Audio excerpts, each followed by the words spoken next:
Hi, I'm Dave Boyt with the Potter Shop Hollow Tree Farm and Portable Sawmill, and this video is about sawing in the wintertime. Cold temperatures, short days, it's a little bit different, and there's some ways that you can help it go a little more smoothly. So I've talked to a few sawyers in different parts of North America, some of it northern North America, and to find out how they keep their mills running year-round. And hopefully some of this will be useful to you as well. So let's get started. As far as lubrication goes, not all grease is the same. Most greases are good to 20 degrees or so Fahrenheit. Lithium grease is actually rated to lower temperatures. It says on the packaging to this that it's good to 0 degrees Fahrenheit. There are some even lower temperature grease types that you can get for like snow machines and equipment that's used in even colder weather. But for what I'm doing here, I figure if it's colder than 0 degrees, I'll find something else to do anyway. In addition to lubricating, grease displaces moisture that condenses on the metal. So it's a good idea to keep every fitting packed with grease. It can also be a problem inside the fuel tank. Water in the fuel can cause the engine to cough or misfire, and as you get ice in the fuel line or the carburetor, it just will not run. Well, the number one thing you can do to keep that from being a problem is to top off your fuel tank at the end of the day. That way there's less air in the tank that will have moisture in it that would condense and put water in the fuel. Now, if you suspect you might have a moisture problem in the tank, I'd recommend a fuel additive that has methanol in it, and that mixes with any water and it'll pass on it right on through without any problem. A couple of notes about this. First of all, this is only for a gasoline engine. There are special formulations that'll work well for diesel engines or two-stroke engines like you'd have in your chainsaw. So be aware of that. And the other thing is the health risk. First of all, obviously it's very flammable, and you need to keep it away from any sparks or ignition while you're adding it to the fuel. Also, you need to be aware that methyl alcohol, first of all, it's very toxic. It's a skin irritant, it's an eye irritant, and it should only be used in a well-ventilated area, which is no problem out here. But that'll solve any moisture problems. Now, if you're going to mothball your engine over the winter, you've got a couple of options. First, you can drain the tank and then just run the engine until it runs out of gas. And that way there won't be any fuel to go flat on you or gum up the carburetor. And when you're ready to run it again next spring, just fill it up and you should be good to go. The second option that you might consider is a fuel stabilizer. And this is especially good if you might be using the sawmill from time to time during the winter, but not on a regular basis. And that'll keep the fuel from going flat on you, and it'll be ready for you to use whenever you're ready to start making sawdust. So, however you plan to use the sawmill, make sure that you take care of your fuel. Especially hard on batteries, so a couple of things you can do. If you're going to be not using the mill for a while, just take the battery out, put it in a relatively warm place, and that'll make it last a little bit longer. And if you need to be reminded of that, next time you go to an auto parts store, take a look at what they charge for batteries, and you'll probably remember to take better care of it. If you are using it, your best bet is to make sure that it has a full charge throughout the cold weather.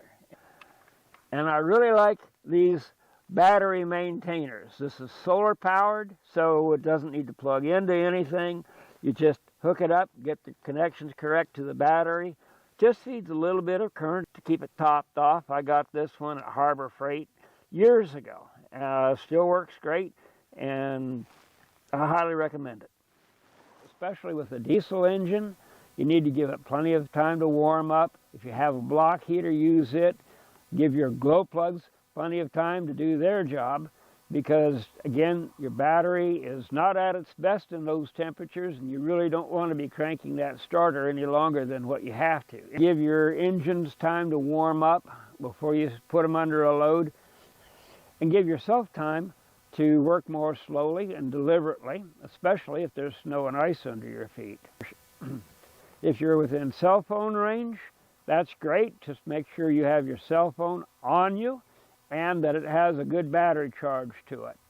As a backup, I'm an amateur radio operator, and I can get through that way even if I'm outside of cell phone range. But whatever it is, at least let people know where you are and when to expect you back.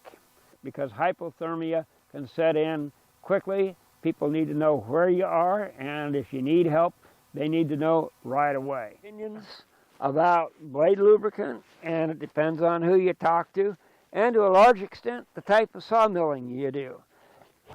In any case, you don't want the water in your reservoir to turn to ice and potentially crack it.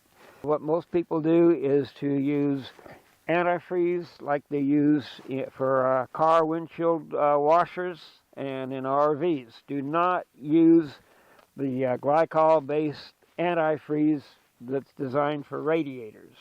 It will damage your belts and possibly make it so slick that it actually slides on the belts, which of course you want to avoid. So it's a little bit expensive, but that's just part of the cost of milling lumber in the wintertime. And if you're not running antifreeze with your blade lube, go ahead and disconnect the water tube so that you don't have water freeze up inside the housing. While we're on the subject of blades, winter sawing can be a little bit different if the logs are frozen.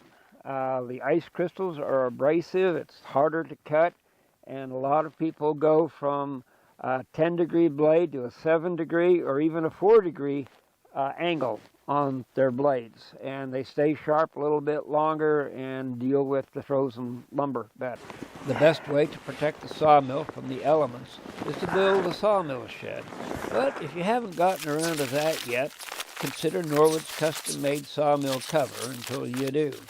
The heavy rubber-coated canvas covers the sawhead and engine, and it goes on quickly and stays in place even on windy days. There you go. We got the basics covered up at least, and it's a whole lot better than trying to do it with regular tarp. With the shorter daylight hours, you might find yourself milling after dark. Norwood's lighting system puts the lights exactly where you need them to operate the mill safely, with 2 wide-angle LED lights on top to light the general area, and one under the mill so that you have a good view of the log.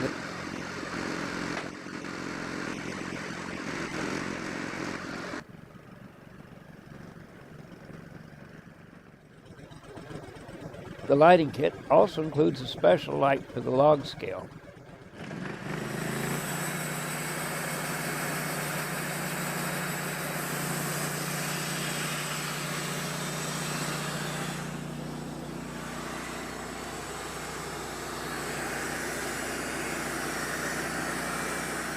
So I hope you find some of this useful.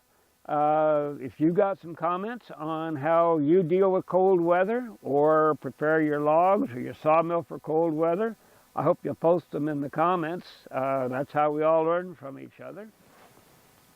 And if possible, it also helps to have a nice, hot, non-alcoholic beverage available from time to time to warm you up from the inside out. So, until next time, I'm Dave Boyt with the Potter Shop Hollow Tree Farm, portable sawmill. Stay warm and keep making sawdust.